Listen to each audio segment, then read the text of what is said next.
Selanjutnya yang kedua adalah kalimatul ismi, kalimah isim, atau dalam bahasa Indonesia sederhananya disebut dengan kata benda. Bagaimana kalimah isim itu?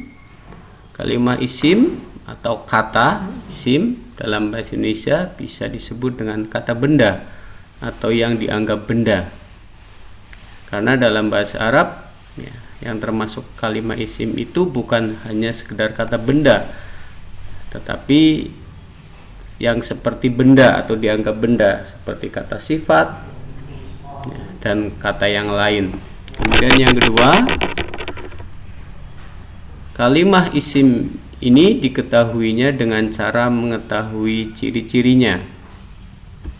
Kemudian yang ketiga, ciri-ciri kalimah isim bisa kita ketahui sebagai berikut. Alamatul ismi, ciri-ciri isim. Yang pertama, kalimah isim dikenal dengan ada alnya, diawali dengan al. Contohnya alhamdu, atau tadi dalam kalimat di awal al-madrasatu. Kalimat ini disebut kalimah isim karena diawali al. Kemudian yang kedua, berakhiran tanwin, berakhiran tanwin. Contohnya babun, kitabun. Jadi kalau kalian menjumpai kalimah seperti ini, huruf akhirnya berupa tanwin, jelas ini adalah kalimah isim. Kemudian yang ketiga, diawali dengan kata atau huruf ma atau mi atau mu. Bisa kita lihat contohnya, masjidun diawali ma, misdaratun diawali mi, muslimun diawali mu. Jadi setiap kalimah yang diawali ma atau mi atau mu itu jelas kalimah isim. Kemudian ciri yang keempat adalah menunjukkan nama. Jadi setiap kalimah yang menunjukkan nama, baik nama orang, nama kota, nama daerah, itu termasuk kalimah isim. Contohnya di awal tadi dalam kalimat ada kata Ahmadu, itu termasuk isim karena nama orang. Kemudian Jakarta, Jakarta juga termasuk isim karena ini menunjukkan nama daerah, nama kota.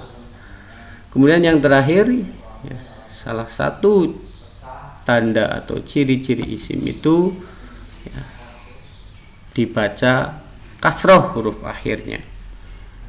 Salah satunya dibaca kasroh huruf akhirnya. Contohnya kalimah Robbi dalam surat Al-Fatihah.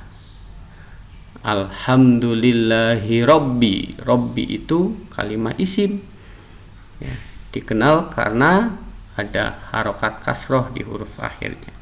Atau kata maliki dalam surat An-Nas, malikin nas. Maliki itu adalah kalimat isim karena huruf akhirnya berupa kasroh. Ini kalimat isim. Berikutnya yang terakhir, yang ketiga, adalah kalimatul fi'li, kalimat fi'il, atau bahasa sederhananya dalam bahasa Indonesia adalah kata kerja. Kalimah atau kata fi'il dalam bahasa Indonesia bisa disebut dengan kata kerja atau kata yang menunjukkan arti pekerjaan dan terkait dengan waktu. Kemudian yang kedua, kalimah atau kata fi'il diketahuinya dengan cara sudah hafal kalimah atau kata huruf dan mengetahui ciri-ciri kalimah atau kata isim. Maksudnya, kalau kalimah itu tidak ada dalam kelompok kalimah huruf dan tidak ada tanda-tanda atau ciri-ciri kalimah isim, maka jelas kalimat tersebut adalah kalimah fi'il. Coba bisa kalian perhatikan untuk lebih detailnya. Ini ada kata yang saya ambil dari kalimat di awal tadi, yaitu kata yata'allamu atau kalimah yata'allamu. Yata'allamu ini kalimah apa? Tadi di awal sudah dikenalkan, ini adalah kalimah fi'il.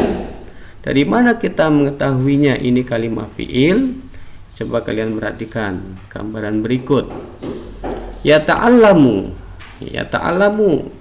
Kita lihat apakah yata'allamu itu termasuk kalimah huruf ya. Dalam 3 kelompok kalimah huruf tadi, apakah ada kata yata'allamu di antara 3 kelompok tersebut? Dari huruf jar, huruf nasab, huruf jazm, apakah ada kata yata'allamu? Silakan kalian perhatikan. Ya, tidak ada kata yata'allamu dalam kalimah huruf, maka yata'allamu bukan kalimah huruf. Kemudian yang kedua, kalian perhatikan, apakah yata'allamu itu kalimah isim? Kalian sudah mengenal ciri-ciri kalimah isim. Coba kalian lihat, apakah yata'allamu itu ada tanda-tanda kalimah isimnya? Ada alnya kah? Ada tanwinnya kah? Ada ma atau mi atau mu, atau menunjukkan nama, atau berharokat kasroh di akhirnya? Ternyata yata'allamu tidak ada tanda-tanda dari kalimah isim. Maka dari itu ya, kalimah yata'allamu itu bukan huruf, bukan isim. Jadi yata'allamu itu kalimah fi'il. Ini cara mengetahui kalimah fi'il. Jadi dengan menghafal kalimah huruf, mengetahui ciri-cirinya isim, nanti kita dengan sendirinya akan membedakan mana kalimah fi'il, akan bisa mengetahui mana kalimah fi'il. Ini materi tentang pembagian kalimah, yaitu ada 3 macam kalimah, ada kalimah huruf, ada kalimah isim, dan kalimah fi'il. Baik, selanjutnya ini materi yang kedua tentang tata bahasa. Pada kesempatan kali ini ada materi mengenal angka dari 0 sampai 100 dalam bahasa Arab. Silahkan, bisa kalian lihat, bisa kalian baca sendiri.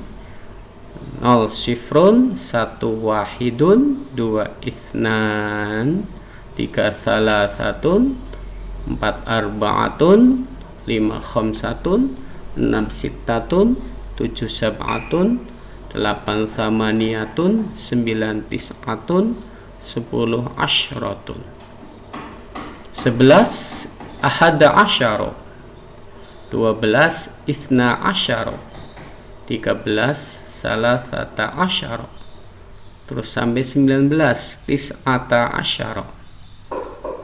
Ya, jadi disebutkan angka satuannya dulu untuk 11 sampai 19, kemudian disebutkan angka puluhannya.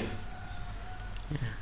Kemudian 20 isyruna, 21 satuannya disebutkan wahidun, kemudian puluhannya ditambahi wa, jadi wahidun wa isyruna, terus sampai dengan selesai.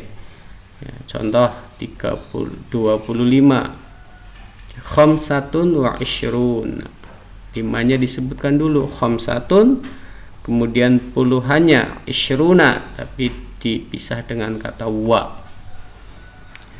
Kemudian puluhan, ya, kalau puluhan sampai nanti 90, ya tinggal bilangan dasar tadi, ya, yaitu 1 sampai 9 ditambahi wawu sama nun.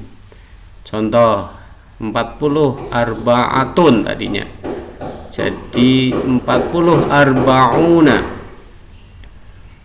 90 tadinya tis'atun menjadi tis'una. Kemudian 100 mi'atun, mi'ah. Silakan kalian hafalkan bilangan 1 sampai 100.